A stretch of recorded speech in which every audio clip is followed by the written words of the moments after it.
प्रदेश में 25 से 25 सीटें भाजपा कैरी हम ले जा रहे हैं और 25 में से अगर 22 भी होती है तो कांग्रेस को तो फायदा ही है ना। झुकाव किस तरफ ज्यादा रहेगा, राजसमंद की तरफ या भीलवाड़ा की तरफ? कितनी बार झूठ बोलकर नफरत करके या फिर एक ही आदमी के नाम पर वोट हम नहीं मांग सकते। राजसमंद से डॉक्टर सीपी जोशी को भेजा गया है, कद्दावर नेता है, वो मेवाड़ का एक बहुत बड़ा चेहरा है कांग्रेस पार्टी का। वो स्वयं राजसमंद की राजनीति का बहुत बड़े लंबे समय तक एक केंद्र रहे हैं, तो ऐसा क्यों हुआ कि उनको भीलवाड़ा भेजना पड़ा? अगर वही यहीं से चुनाव लड़ लेते तो जो टिकट थे यथावत भी रह जाते और राजसमंद में चुनाव लड़ने के लिए बड़ा चेहरा मिल जाता। प्रदेश बिल्कुल ही पार्टी के पक्ष में रहेगी और भाजपा के बिल्कुल खिलाफ रहेगी। पहले तो आपकी दाढ़ी वाड़ी आ गई, तो आप वापस एक तो स्मार्ट लुक में आ गए हो। राजसमंद के चुनाव लड़ेंगे, आप सबके हौसले देख लें, आप आराम से चुनाव लड़ेंगे। संख्या बड़ी कम आई है आज। धरातल में हमने जितना काम किया उतना किसी ने नहीं किया। सुदर्शन सिंह जी का नाम आता है, फिर वो मना कर देते हैं, एक पत्र लेटर बम वो फोड़ते हैं, उसके बाद चीज़ें जहाँ से शुरू होती है वहीं जाकर रुक जाती है। अब भीलवाड़ा से सवाई माधोपुर से भीलवाड़ा टिकट दिया गया था दामोदर गुर्जर को, और अब उनको भीलवाड़ा से राजसमंद के लिए भेजा गया है। अब सरकार से अनुसार नहीं चलती है। कुछ बदला नहीं है कुंभलगढ़ के लिए। वही एमएलए, वही राज और वही काम। आज तक जो काम नहीं होता है वही नहीं हो रहा है। यहाँ तो एडवांटेज मिल रहा है, खामियाजा नहीं एडवांटेज है। सीपे साहब नहीं होते, चंबल का पानी नहीं होता, आज भीलवाड़ा केवल भीलवाड़ा ही नाम होता है। इंडस्ट्री बाहर चली जाती है। क्योंकि राहुल गांधी जिस तरह से इस विषय को लेकर मुखर है, उसी पैटर्न पर यहाँ प्रत्याशी भी उतारा गया है। इसका कोई लाभ होता दिखाई देगा चुनाव में? भितरघात का एक बहुत बड़ा कारण बताया था आपने कि भितरघात का शिकार कांग्रेस हुई थी, कुंभलगढ़ के लिए भी कहा था। स्थिति अब सुधरी है? मैं अभी भी चुनाव लड़ा हूँ और उसमें मुझे पराजय मिली है, तो मैं इतना जल्दी जनता के बीच में नहीं जाना चाहता हूँ, तो मैं टिकट विड्रॉ करता हूँ। डॉक्टर सीपी जोशी ने स्वयं मंच से घोषणा की थी कि ये मेरा आखिरी चुनाव होगा। कांग्रेस में टिकट की जद्दोजहद अब लग रहा है कि इतनी भयंकर तरीके से चल रही है कि एक बार जिन्होंने मंच से घोषणा कर दी उनको भी पुनः मैदान में उतारना पड़ रहा है। कांग्रेस सदुर यहाँ के स्थानीय प्रत्याशी को मौका दिया गया था और उन्होंने मना कर दिया। राजसमंद में अब धीरे धीरे लोकसभा चुनावों की हलचल देखी जा सकती है, जहां भारतीय जनता पार्टी अपनी प्रत्याशी की घोषणा के बाद अलग अलग कार्यक्रमों के माध्यम से अपने कार्यकर्ताओं तक पहुंचने की कवायदें लग रही है। उस बीच कांग्रेस के भी प्रत्याशी की घोषणा हो गई है। कांग्रेस कुछ एक विषय पर विरोध प्रदर्शन के साथ मैदान में भी है। बहुत जल्द प्रत्याशी भी कांग्रेस कार्यकर्ताओं के बीच आएंगे। उससे पहले आगे की पूरी राजनीतिक हलचल को लेकर, ये जो टिकट की पूरी प्रक्रिया हुई उसमें जो एक उठापटक हुई है उसको लेकर हमारे साथ बात करने के लिए कांग्रेस जिलाध्यक्ष राजसमंद हरि सिंह राठौड़ है। सबसे पहले तो कांग्रेस ने आखिरकार, कुछ ब्रेकर आए बीच बीच में, मगर अब आखिरकार ऐसा लगता है कि अब अपना प्रत्याशी घोषित कर दिया है। नहीं, ब्रेकर कैसे? आप सुदर्शन सिंह जी का नाम आता है, फिर वो मना कर देते हैं, एक पत्र लेटर बम वो फोड़ते हैं, उसके बाद चीज़ें जहाँ से शुरू होती है वहीं जाकर रुक जाती है। अब भीलवाड़ा से सवाई माधोपुर से भीलवाड़ा टिकट दिया गया था दामोदर गुर्जर को, और अब उनको भीलवाड़ा से राजसमंद के लिए भेजा गया है।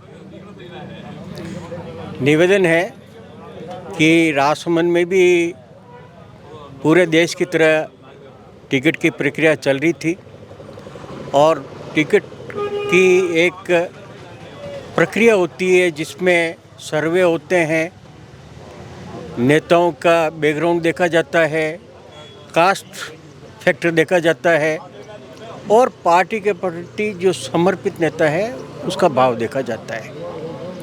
और उस प्रक्रिया में हमारे पूर्व विधायक सुदर्शन सिंह जी अपने व्यापार के सिलसिले में चाइना गए हुए थे, उनसे संपर्क नहीं हो सका पूरा, पर जो उनका नाम उभर के आया है प्रदेश स्तर पे कि सबसे अव्वल प्रत्याशी कौन अच्छा रहेगा, तो उसमें प्रथम नाम उनका था। प्रथम नाम उनका था, तो पार्टी ने सोचा कि उनका नाम हम आगे रेफर कर देते हैं और वो आएंगे, उनको हम अवगत करा देंगे।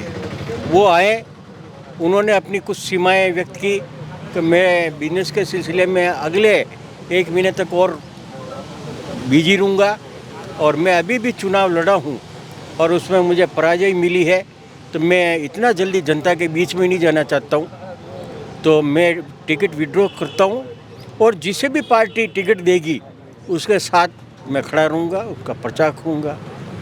और उसमें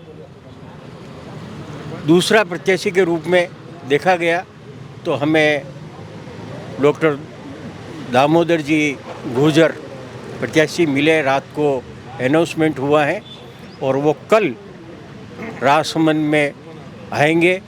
कल का दिन उनका ज़िले में देवदर्शन यात्रा का रहेगा जगह जगह कार्यकर्ता उनका स्वागत करेंगे और देव दर्शन करेंगे और अगली रूपरेखा कब फॉर्म भरना है ये मुहूर्त वगैरह निकाल के आगे की कार्रवाई करेंगे। दामोदर गुर्जर के लिए आप कह रहे हैं कि वो अब यहाँ से प्रत्याशी घोषित किया गया, मगर उससे पहले उनको भीलवाड़ा से प्रत्याशी बनाया गया था। भीलवाड़ा में राजसमंद से डॉक्टर सीपी जोशी को भेजा गया है। कद्दावर नेता है वो, मेवाड़ का एक बहुत बड़ा चेहरा है कांग्रेस पार्टी का। वो स्वयं राजसमंद की राजनीति का बहुत बड़े लंबे समय तक एक केंद्र रहे हैं। तो ऐसा क्यों हुआ कि उनको भीलवाड़ा भेजना पड़ा? अगर वही यहीं से चुनाव लड़ लेते तो जो टिकट थे यथावत भी रह जाते और राजसमंद में चुनाव लड़ने के लिए बड़ा चेहरा मिल जाता। एक बात उठी थी कि ब्राह्मण चेहरे को प्रदेश में टिकट नहीं मिला है, तो सीपी साहब की भी इच्छा थी कि मैं अभी भी चुनाव लड़ा हूँ तो किसी दूसरों को मौका दे। पर जब हाईकमान का यह आदेश हुआ कि भीलवाड़ा से किसी ब्राह्मण प्रत्याशी को उम्मीदवार बनाना है, तो उसमें सबसे अव्वल डॉक्टर सीपी जोशी का नाम आता है, क्योंकि ये पहले भी वहाँ से प्रतिनिधित्व कर चुके हैं और उन्होंने भीलवाड़ा में जो काम किया वो अभूतपूर्व काम किया हुआ है कि चंबल का पानी उन्होंने पिलाया है। तो पूरे भीलवाड़ा में हर गांव और ढाणी में वो नोन है और इसलिए पार्टी ने उनको प्रत्याशी के रूप में प्रथम भरी थी। तो विधानसभा चुनाव हुए थे उसमें डॉक्टर सीपी जोशी ने स्वयं मंच से घोषणा की थी कि ये मेरा आखिरी चुनाव होगा। कांग्रेस में टिकट की जद्दोजहद अब लग रहा है कि इतनी भयंकर तरीके से चल रही है कि एक बार जिन्होंने मंच से घोषणा कर दी उनको भी पुनः मैदान में उतारना पड़ रहा है। पार्टी जो आदेश देती है उसका वो एक सच्चे सिपाही की तरह निर्वहन कर रहे हैं। उन्होंने पार्टी से निवेदन कर दिया था कि मैं अब चुनावी क्षेत्र में नहीं जाना चाहता, खूब चुनाव लड़ लिया, पर पार्टी ने कहा नहीं, अब आपकी ज़रूरत है हमें और आपको चुनाव लड़ना है। तो उन्होंने एक अनुशासित सिपाही की तरह उस आज्ञा को स्वीकार किया और वो तैयार हो। राजसमंद चाहे विधानसभा हो या चाहे राजसमंद लोकसभा क्षेत्र हो, कांग्रेस एक मुद्दे पर हमेशा भारतीय जनता पार्टी को घेरती रही, वो रहा स्थानीय और बाहरी मुद्दा। कांग्रेस लगातार कहती रही कि हमारा प्रत्याशी हर बार स्थानीय होता है, भारतीय जनता पार्टी बाहर से प्रत्याशी लेके आती है। इस बार ऐसा लग रहा है कि भाजपा तो बाहर से लाई मगर कांग्रेस और भी ज़्यादा सुदूर क्षेत्र से लेके आ गई, तो ये मुद्दा कहीं ना कहीं खत्म हो गया। नहीं, कांग्रेस सुदूर यहाँ के स्थानीय प्रत्याशी को मौका दिया गया था और उन्होंने मना कर दिया और इन्होंने कुछ आवेदन कर रखा था और इनको भीलवाड़ा से टिकट मिल भी गया, पर पार्टी ने ये सोचा कि भीलवाड़ा में डॉक्टर सीपी जोशी साहब से हमें पार्टी को लाभ ज़्यादा अच्छा मिलेगा, तो उनको वहाँ शिफ्ट करना था। इनका पहले ही डिक्लेयर कर रखा था तो किसी भी समाज को नाराज़ नहीं करें, इसलिए इनको राजसमंद से ऑफर दी गई और इन्होंने सहर्ष स्वीकार किया कि मैं राजसमंद से भी चुनाव लड़ने को तैयार हूँ। इन्होंने अपनी कंसेंट दी और वो आ रहे। पर ये इस तरह से टिकट बदलना, दामोदर जी की जगह सीपी जोशी साहब का जाना, यहाँ सुदर्शन सिंह का मना करना, फिर दूसरे प्रत्याशी का आना, आपको नहीं लगता है कि कहीं ना कहीं एक जनता में गलत मैसेज जाता है? प्रत्याशियों को रजाबंद करके ही निर्णय लिए जा रहे हैं, ये होता है। बाद में मना किया जा रहा है, होता है। प्रताप सिंह खाचरेवाल जो चुनाव लड़ रहे हैं, बड़ी उदास गुजरात में हो रहा है, भाजपा में गुजरात में हो रहा है। आप ये नहीं सोच रहे हैं ये तो उनका हो रहा है। अगर वो अगर खामियाजा भुगतना पड़ रहा है तो उस खामियाजे को कांग्रेस क्यों लेना चाह रही है? यहाँ तो एडवांटेज मिल रहा है, खामियाजा नहीं, एडवांटेज है। किस तरह से एडवांटेज है कि यहाँ जो प्रत्याशी आ रहे हैं ये, ठीक है, और ये खुद तैयार है और इनका यहाँ समाज भी है। गुजर वोट के हमारे 3 कॉन्स्टिट्यूंसी में तो बहुलता है, अच्छे वोट है, तो वो आ रहे हैं। ओबीसी कार्ड की लगातार बात हो रही है कि कांग्रेस इस बार, क्योंकि राहुल गांधी जिस तरह से इस विषय को लेकर मुखर है, उसी पैटर्न पर यहाँ प्रत्याशी भी उतारा गया है। इसका कोई लाभ होता दिखाई देगा चुनाव में? पार्टी ने सोच समझ के निर्णय लिया है, ये ऊपर के स्तर पे है और कार्यकर्ता सहर्ष स्वीकार कर रहे हैं। चुनावों को लेकर आखिरी सवाल, चुनावों को लेकर क्या सोचते हैं, क्या कुछ रहने वाला है? स्थितियाँ कांग्रेस के लिए इतनी बेहतरीन दिखाई दे नहीं रही है।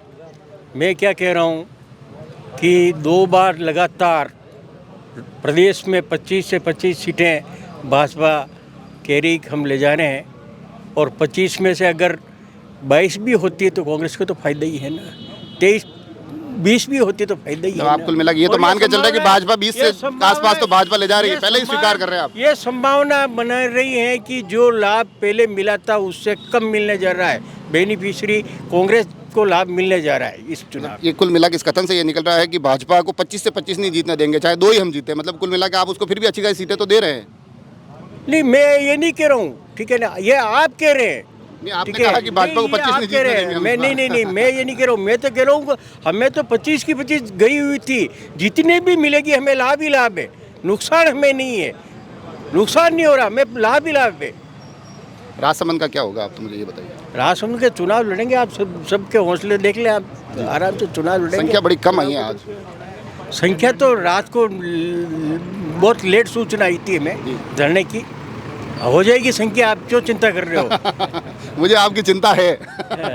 नहीं, वो आप कोई मेरा आपसे थोड़ा स्नेह ज़्यादा है। धन्यवाद इसके लिए। जी, हमारे बड़े नेता देवकी काका से मैं बात करना चाह रहा था। बिल्कुल बिल्कुल, पूर्व प्रत्याशी आप रहे हुए, एक बड़ा मार्जिन उस वक्त रहा था, एक बार पुनः पार्टी ने गुजर चेहरे पर ही दाव खेला है। क्या लगता है, स्थितियाँ पिछली बार से कुछ पलट होगी? बिल्कुल पलटेगी इस बार, उसमें परिस्थिति अलग थी। इस बार परिस्थितियाँ बिल्कुल ही पार्टी के पक्ष में रहेगी और भाजपा के बिल्कुल खिलाफ रहेगी इस बार। मगर इसका क्या धरातल के कारण क्या है? भारतीय जनता पार्टी ने मजबूत चेहरा उतारा है, 8 से 8 विधायक उनके हैं इन लोकसभा क्षेत्र में। स्थितियाँ इतनी आसान लगती नहीं। आपके समय तो सरकार भी कांग्रेस की थी, इस बार तो सरकार भी भारतीय जनता पार्टी की है। सब सरकार से उससे नहीं चलती। एक तो जो जनता का मूड और जनता की व्यवस्था, जहाँ जब भी विधानसभा में हमारा फोन आया था कि भाई डेगाना इस बार हम राजपूतों के खिलाफ है, इस बार भारतीय जनता पार्टी का हमारे साथ विश्वासघात किया। डेगाना से, मेड़ता से, जेतारन से, ब्यावर से, हर जगह उल्टी आवाज़ आ रही थी। उन्होंने कहा कोई प्रत्याशी कर दो आप, तो हम उसके साथ रहेंगे। सभी भाइयों की आवाज़ और जनता की और हमारे कार्यकर्ताओं की आवाज़। देवकी नंदन जी के कंधों पर, दोनों कंधों पर वजन है इस बार कि भाई मेरे को इस सीट का भी ध्यान रखना है, और सीपी साहब के विधानसभा क्षेत्र से आता हूँ, उनका करीबी माना जाता हूँ, तो भीलवाड़ा का भी ध्यान रखना है। कहाँ झुकाव किस तरफ ज़्यादा रहेगा, राजसमंद की तरफ या भीलवाड़ा की तरफ? कांग्रेस के प्रति रहेगा पूरा। फिर भी एक कोई ऐसा कि सीपी साहब के वहाँ भी जाना पड़ेगा, यहाँ पर भी रहना पड़ेगा, दोनों जगह रहेंगे सर, दोनों तरफ रहेंगे। क्या सीपी साहब का इस बार वही स्थिति रहने वाली है? पिछली बार भी वो हारे थे तो वहाँ से उनका राजयोग लिखा हुआ था। ऐसी बात है, देखो राजरोग तो ही है, और इस बार जो वहाँ की परिस्थिति है ना वो बिल्कुल ही अलग है। और वहाँ भी जो प्रत्याशी को दोहराया गया, उस प्रत्याशी की जो जनता से अपेक्षा थी कुछ नहीं हुआ उसमें। और सीपी साहब से जब भी समय से जब भी यथा साहब से लोगों की यही कहा कि भाई आइए हमारे, आइए हमारा, जो आपने जिस प्रकार से मोबिलाइज किया, जिस प्रकार से आप इस भीलवाड़ा की इंडस्ट्री को आपने बचाया। यदि सीपी साहब ने होते, चंबल का पानी नहीं होता, आज भीलवाड़ा केवल भीलवाड़ा ही नाम होता, इंडस्ट्री बाहर चली जाती। इस वजह से हर तरह से हर तबका, चाहे मजदूर तबका हो, चाहे व्यापारी तबका हो, सब सीपी साहब के साथ है और कांग्रेस के साथ। तो देखा आपने, लगातार कांग्रेस एक मजबूती के दावे कर रही है, और हम भी धरातल को टटोलने की कोशिश कर रहे हैं। धरातल पर आखिर आते आते विधानसभा की तरफ भी चली लेते हैं। जिलाध्यक्ष जी से बात हो गई, पूर्व जिलाध्यक्ष जी से, पूर्व प्रत्याशी से बात हो गई, योगेंद्र सिंह जी है वापस। पहले तो आपकी दाढ़ी वाड़ी आ गई, तो आप वापस एक तो स्मार्ट लुक में आ गए हो, बीच में आप मतलब वो थोड़ा लुक कहीं गायब हो गया, तो आप वापस नेता की तरह लगने लग गए हैं। आप ये नेता की तरह जो दिखना है, ये धरातल पर भी इन चुनावों में भी नजर आएगा।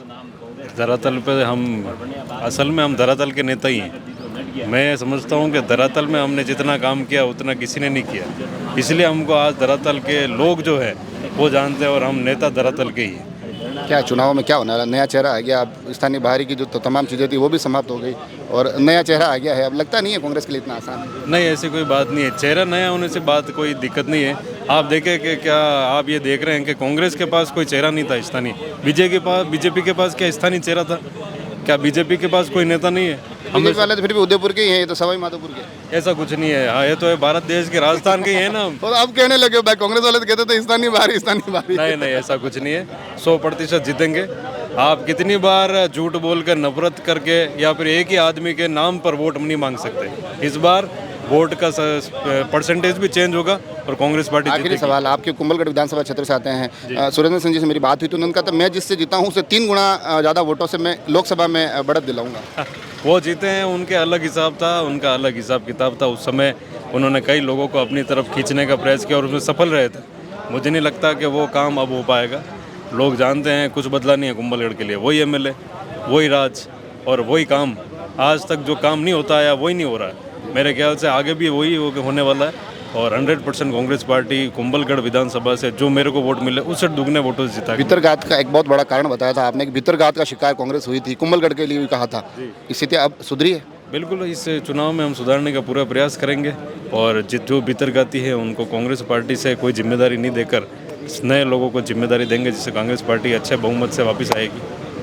तो देखा आपने, विश्वास जताया जाता है हमेशा अमूमन जब इस प्रकार की चुनावी कवायदें होती है, नेताओं का ये नैतिक दायित्व होता है कि हम अपनी पार्टी की जीत की भविष्यवाणियाँ करें, हम ये दावे करें कि इस बार हम जीतने हैं, इस बार स्थितियाँ परिस्थितियाँ बड़ी बेहतर रहने वाली है। हालांकि धरातल पर कांग्रेस के लिए बहुत मुश्किल लड़ाई है, इस बात में किसी को कोई शक संदेह होना नहीं चाहिए। कांग्रेस के नेता स्वयं जानते हैं एक मुश्किल लड़ाई उनके सामने है, समय कम है, मगर टीम बनकर लड़ेंगे तो शायद कुछ बेहतर परिणाम निकल सकते हैं। परिणामों तक भी हम भी पहुंचने की कोशिश करेंगे, इस पूरे के पूरे राजनीतिक सफ़र को भी आप तक पहुंचाने की कोशिश करेंगे। आप सभी लोग जुड़े रहे राजसमंद एक्सप्रेस से। धन्यवाद।